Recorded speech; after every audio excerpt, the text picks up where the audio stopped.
പ്രേമ, ഈ ദേശീയ സുരക്ഷാ ഉപദേഷ്ടാവ് അജിത് ഡോവല് ചൈനയിലെ വിദേശകാര്യ മന്ത്രിയെ കാണാൻ പോകുന്നു. അപ്പോൾ ചൈനയിലെ വിദേശകാര്യ മന്ത്രിയെ കാണാൻ പോകുന്നതിൻ്റെ ഉദ്ദേശം എന്ന് പറയുന്നത് അതിർത്തിയിലെ ചൈനയുമായുള്ള ഇന്ത്യയുടെ അതിർത്തി പ്രശ്നം സംസാരിക്കാനാണ്. അതിനെക്കുറിച്ച് അപ്പോൾ ശരിക്കും വിദേശകാര്യ ഉപദേഷ്ടാവാണ് അജിത് ഡോവൽ എന്ന് പറയുന്ന വ്യക്തി. ഹൈറാർക്കിയിൽ മന്ത്രിയെക്കാളും താഴെയൊക്കെ വരുന്നതാണ്, വിദേശകാര്യ മന്ത്രിയേക്കാളും. അപ്പോൾ അങ്ങനെ അദ്ദേഹം അത് കാണാൻ പോകുന്നു. അദ്ദേഹത്തിന് കൊടുക്കുന്ന ഒരു പ്രിവിലേജ് എന്തുകൊണ്ട് അദ്ദേഹത്തിനെ ഇതിലേക്ക് പറഞ്ഞയക്കുന്നു? രണ്ട്, ഈ ചൈന സന്ദർശനത്തിൻ്റെ പിന്നിൽ ബ്രിക്സ് സമ്മേളനം വരുന്നുണ്ട്. അതിലേക്ക് ഈ ചൈനയുടെ പ്രസിഡന്റിനെ കൊണ്ടുവരാനുള്ള ഒരു ശ്രമം കൂടെ ഉണ്ടോ? എന്താണ് അദ്ദേഹത്തിൻ്റെ ഈ യാത്രയുടെ ശരിക്കുള്ള ഉദ്ദേശ ലക്ഷ്യം? നമുക്ക് ആ രണ്ടാമത് പറഞ്ഞതിൽ ആദ്യം കയറി പിടിക്കാം. അല്ല, ഈ ഡോവലി ചെന്നില്ലെങ്കിൽ ഷീ ജിൻപിങ് അവിടെ നിന്ന് വരില്ലേ? അദ്ദേഹം വരും, അദ്ദേഹം വരാനുള്ള സാധ്യതയുണ്ട്. തീർച്ചയായിട്ടും വരണം. അദ്ദേഹം ആഗ്രഹം പ്രകടിപ്പിച്ചായിട്ട് ഇപ്പോൾ എപ്പോഴും നമ്മൾ കേട്ടതേ. അല്ല, ഞാൻ ബേസിക് ആയൊരു സംശയം ഇത്രേ ഉള്ളൂ. ഈ ഡോവലി ചെല്ലാതെ ഷീ ജിൻപിങ് വരും. കാരണം ഈ ബ്രിക്സ് ഇന്നലെ തുടങ്ങിയൊരു സെറ്റപ്പ് അല്ല. അതെ, വർഷാവർഷം അവരുടെ സമ്മേളനം നടക്കുന്നുണ്ട്. അതെ, ഇങ്ങനെ ചെന്നൊരാൾ ചെന്ന് പ്രത്യേകം ക്ഷണിക്കേണ്ട ആവശ്യമൊന്നും ഇല്ല.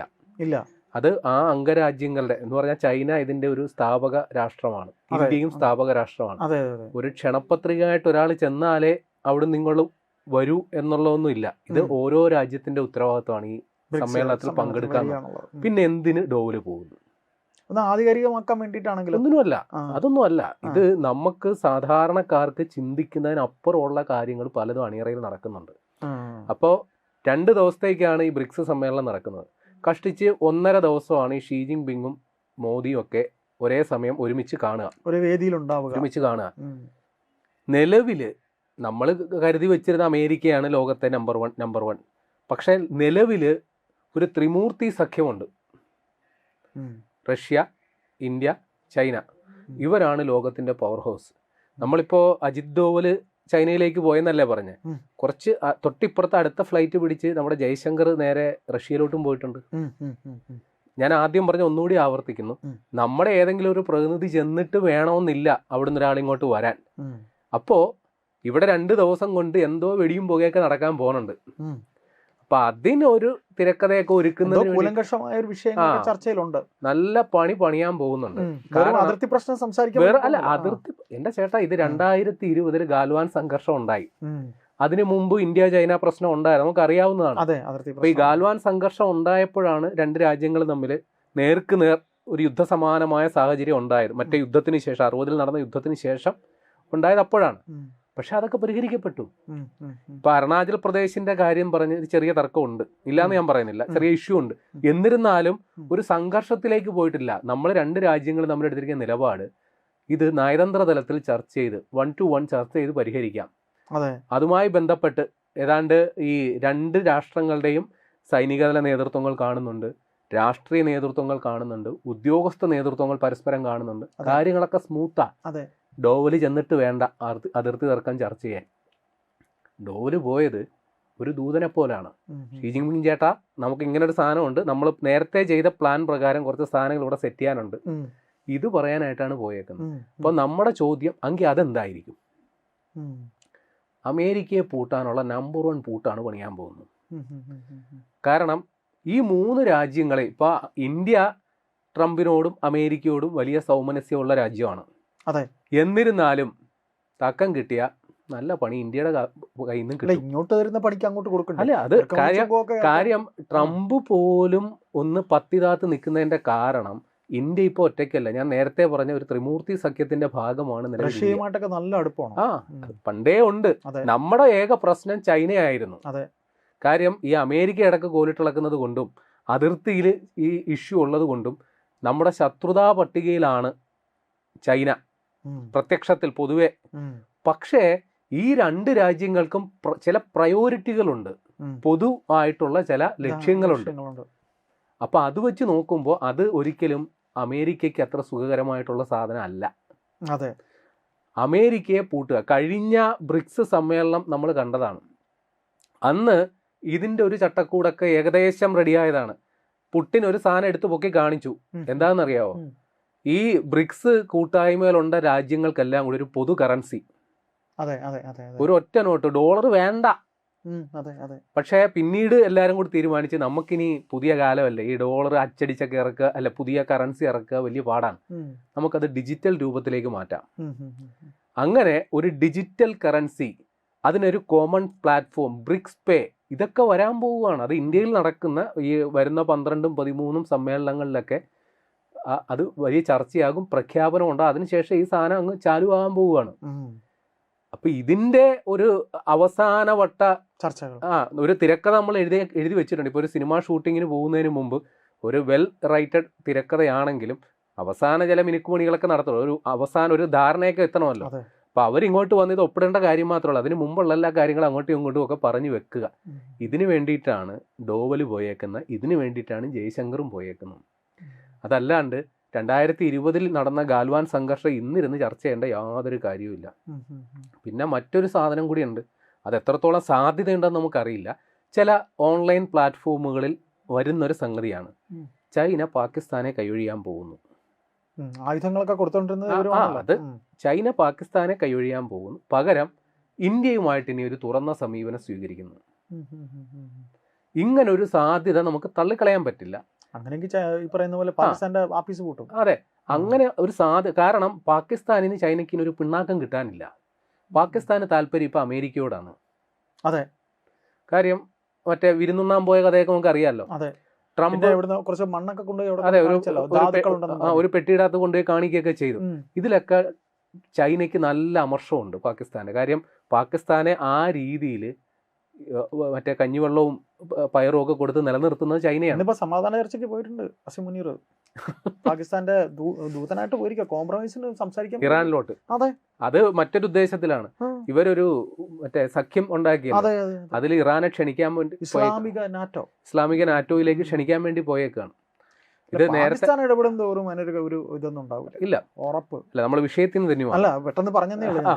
അപ്പൊ ഇതില് ചൈനയ്ക്ക് പാകിസ്ഥാനോട് പഴയ മമതയൊന്നുമില്ല. തീർച്ചയായിട്ടും ചൈനയ്ക്ക് പാകിസ്ഥാനോടുള്ളത് അവരുടെ ചില ബിസിനസ് താല്പര്യങ്ങൾ മാത്രമേ ഉള്ളൂ. പഴയ സെന്റിമെന്റ്സ് ഒന്നും ഇല്ല. ഇപ്പം അവരുടെ സാധനം വിൽക്കാൻ ഒരു വിപണി, യുദ്ധോപകരണങ്ങൾ വിൽക്കാനുള്ള ഒരു വിപണി. കാരണം ചൈന പാകിസ്ഥാനെ വിശ്വാസത്തിൽ എടുത്തിരുന്നത് ഒരു പരിധിവരെ ഇന്ത്യയോടുള്ള ചില തർക്കങ്ങളുടെ പേരിലാണ്. ശത്രുവിന്റെ ശത്രു മിത്രം. ഇന്ത്യയോട് പ്രശ്നമില്ലെങ്കിൽ അത്തരം ഒരു വൈരാഗ്യം ചൈനയ്ക്ക് പാകിസ്ഥാനോട് തോന്നേണ്ട ആവശ്യമില്ല. പിന്നെ ചൈനയ്ക്ക് പാകിസ്ഥാനുള്ള സോഫ്റ്റ് കോർണർ അവരുടെ ഒരു വിപണിയാണ്. അവരുടെ വിപണിയിലേക്ക് വേണ്ട അസംസ്കൃത വസ്തുക്കൾ സപ്ലൈ ചെയ്യുന്ന ഒരു സപ്ലയർ ആണ്. അപ്പൊ ഈ രീതിയിലുള്ള പരിഗണന മാത്രമേ ഇനി പാകിസ്ഥാന് കിട്ടുള്ളൂ. ചുരുക്കി പറഞ്ഞാൽ ചൈനയുടെ കയ്യിൽ നിന്ന് ഉദാരമായിട്ട് എന്തെങ്കിലും കിട്ടുമെന്നുള്ള പ്രതീക്ഷ ഇനി തൊട്ട് പാകിസ്ഥാന് വേണ്ട. വേറെ ഒരു സാധ്യതയും കൂടിയുണ്ട്. റഷ്യ ഒരു പദ്ധതി നിർദ്ദേശിച്ചിട്ടുണ്ട്. അതായത് റഷ്യയിൽ നിന്ന് ഇന്ത്യയിലേക്ക് നേരിട്ടൊരു റെയിൽപാത. അത് ബ്രിക്സിൽ ഉറപ്പായിട്ടും ചർച്ചയാവും. പക്ഷെ അതിനുള്ള ഏക പ്രതിബന്ധം പാകിസ്ഥാനാണ്. കാര്യം പാകിസ്ഥാനിൽ കൂടി കടന്നു വരണം. ഒരു പക്ഷേ ചൈന വിചാരിച്ചാൽ അത് സാധ്യമാണ്.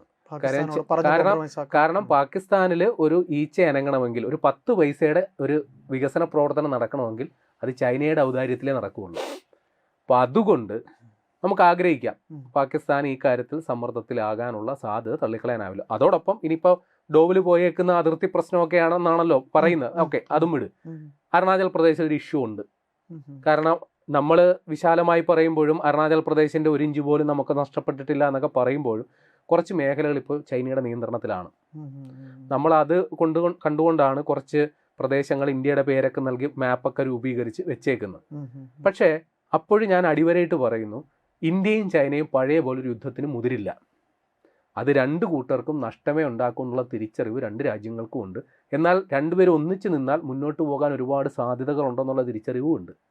അപ്പോൾ അങ്ങനെ വെച്ച് നോക്കുമ്പോൾ ഡോവല് പോയേക്കുന്ന ഔദ്യോഗിക വിശദീകരണം, ഇപ്പോൾ പണ്ട് നമ്മുടെ ഇവിടുത്തെയുള്ള നേതാക്കന്മാർ ഡൽഹിയിൽ അവരുടെ പാർട്ടി സമ്മേളനത്തിന് പോകുന്നു, ഔദ്യോഗികമായിട്ട് പറയുന്നത് എന്താ, കേന്ദ്രമന്ത്രിക്ക് നിവേദനം കൊടുക്കാൻ പോയി, കൂട്ടത്തിൽ പാർട്ടി ഓഫീസിലും കയറി എന്ന് പറയുന്നത് പോലെ ഔദ്യോഗികമായിട്ട് ഇതേ പറയാൻ പറ്റുള്ളൂ.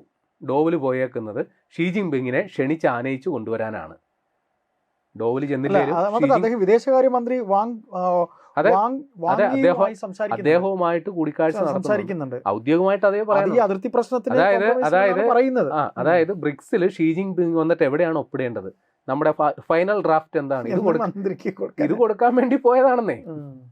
അതല്ലാണ്ട് അതിർത്തി തർക്കം എന്ന് പറഞ്ഞാൽ അജിത് ഡോവൽ ഇവിടുന്ന് അല്ല, അതിർത്തി തർക്കം പരിഹരിക്കാൻ ജസ്റ്റ് ഇവിടുന്ന് മോദിക്ക് ഒരു ഫോൺ ചെയ്താൽ അവിടെ നിന്ന് എടുത്ത് പ്രശ്നം തീർക്കാവുന്നതേ ഉള്ളൂ. കാര്യം ആ രീതിയിൽ ഇതിനോടകം തന്നെ ചർച്ചകൾ പുരോഗമിച്ചിട്ടുണ്ട്. ഇവിടുന്ന് ഒരാൾ അതിനുവേണ്ടി പറഞ്ഞു വിടേണ്ട ആവശ്യമൊന്നുമില്ല. പ്രേം പറഞ്ഞ പോലെ വേറെ ഉദ്ദേശ ലക്ഷ്യങ്ങളുണ്ട്, അതിന്റെ ഒരു പ്ലാറ്റ്ഫോം ഉണ്ടാക്കാൻ വേണ്ടി. അതെ.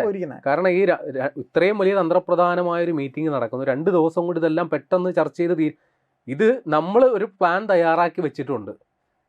ഇപ്പോൾ ഈ ബ്രിക്സ് കൂട്ടായ്മയിൽ ഈ പറയുന്ന ഈ ചതുരംഗ പലകയിൽ ഓരോ കരുക്കളും എങ്ങനെ നീങ്ങണമെന്ന് ആ ഡ്രാഫ്റ്റ് തയ്യാറാക്കുന്ന വാസ്തവത്തിൽ ഇന്ത്യയാണ്, പിന്നെ പുടിനും. മോദിയും പുടിനും കൂടിയാണ് ഈ പരിപാടി മുഴുവൻ ആസൂത്രണം ചെയ്യുന്നത്, ചൈനയുടെ കട്ട സപ്പോർട്ടും ഉണ്ട്. അപ്പോൾ അത് പ്രകാരം ഷീ ജിൻപിങ് എന്താണ് 12ഉം 13ഉം വന്നിട്ട് ഇവിടെ വന്ന് ചെയ്യേണ്ടത്, അടുത്ത മാസം ഇതാണ് വാസ്തവത്തിൽ നടക്കാൻ പോകുന്നത്. അതല്ലാണ്ട് നമ്മൾ പെട്ടെന്നൊരു ഡോവല് പോയി അത് ശരിക്കും പശ്ചിമേഷ്യ യുദ്ധം നിൽക്കുന്നതിനൊക്കെ ഉള്ള ഒരു സൊല്യൂഷനൊക്കെ അതിലുണ്ടാവാൻ സാധ്യതയുണ്ട്. അത് അമേരിക്കയുടെ തലവേദനയാണ്, നമ്മളതിൽ കക്ഷിയല്ല. അമേരിക്കയുടെ പിന്നെ ഇറാൻ ബ്രിക്സിന്റെ അംഗരാജ്യമാണ്, നമ്മൾ ഇറാന്റെ ഭാഗത്തേ നിൽക്കുള്ളൂ. അമേരിക്ക ഇറാനോട് തന്നെയാണ്. സോഫ്റ്റ് കോർണർ അല്ല, ഇറാൻ എന്ന് പറയുന്നത് ബ്രിക്സിന്റെ അംഗരാജ്യമാണ്. ഇറാനൊപ്പമാണ്. ഇറാൻ ബ്രിക്സിന്റെ അംഗരാജ്യമാണ്, റഷ്യ ഇറാന്റെ സഖ്യരാജ്യമാണ്, ചൈന ഇറാന്റെ സഖ്യരാജ്യമാണ്, ഇന്ത്യ ഇറാന്റെ സൗഹൃദ രാഷ്ട്രമാണ്. അപ്പൊ പിന്നെ പശ്ചിമേഷ്യൻ യുദ്ധത്തിൽ ബ്രിക്സ് എന്താണ് തീരുമാനിക്കുന്നത് ഏകദേശം ഒരു ധാരണ കിട്ടിക്കാണും. ബ്രിക്സിലെ മറ്റൊരു രാജ്യം ബ്രസീലാണ്. അത് അമേരിക്കയുടെ ബദ്ധശത്രുവാണ്. ഇപ്പോൾ ദക്ഷിണാഫ്രിക്കൻ പ്രസിഡന്റിനെ വിളിച്ചു വരുത്തി അപമാനിച്ചു വിട്ടാണ് ട്രംപ്. അപ്പോൾ ബ്രിക്സിന് അമേരിക്കയോടുള്ള ഏകദേശം ഒരു പിക്ചർ കിട്ടിക്കാണോ. കൂട്ടത്തെ അതിൽ ഇത്തിരിയെങ്കിലും മനുഷ്യപ്പറ്റുള്ളത് മോദിക്ക് മാത്രമാണ്, ട്രംപിനോട്. ബാക്കി എല്ലാവർക്കും കിട്ടിയ പീസാക്കും. ഏതായാലും വരുന്ന 12ഉം 13ഉം അറിയാം എന്തിനാണ് ഡോവല് പോയിരുന്നതെന്ന്. അപ്പോൾ ഔദ്യോഗിക വാർത്താക്കുറിപ്പ് വരുമ്പോൾ അറിയാം അന്ന് ഡോവല് പോയത് ഇതിനായിരുന്നു എന്നുള്ളത്. തീർച്ചയായിട്ടും.